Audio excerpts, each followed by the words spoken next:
دو صحابہ کے بارے میں آتا ہے کہ جیسی انہوں نے ماں کی خدمت کی اور کسی نے نہیں کی، ایک حضرت عثمان، ایک حارثہ بن نعمان۔ حارثہ بن نعمان کے بارے میں تو آپ نے کہا میں جنت میں گیا تو میں نے قرآن کی تلاوت سنی، تو میں نے کہا یہ کون تلاوت کر رہا ہے؟ کہا جی حارثہ۔ کہا حارثہ تو مدینے بیٹھا ہے، یہاں تلاوت کیسے؟ تمہیں سنانے کے لیے کتنا بڑا سپیکر لگا ہوا ہے، اس ساتویں آسمان پر جنت ہے۔ تو کہا فرشتوں نے کہ جی ماں کی ایسی خدمت کی ہے، جب قرآن پڑھتے ہیں اللہ ساری جنت کو سناتا ہے۔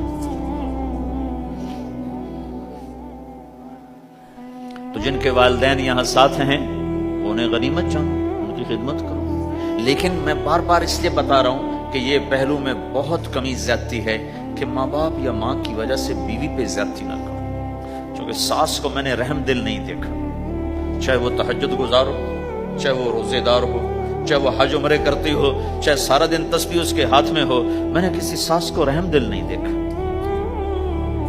جو یہ اخلاق سیکھے ہی نہیں ہے، سکھائے ہی نہیں ہے کسی کو۔ ایک دوسرے کی حوصلہ افزائی کرو، کمیوں پر پردے ڈالو،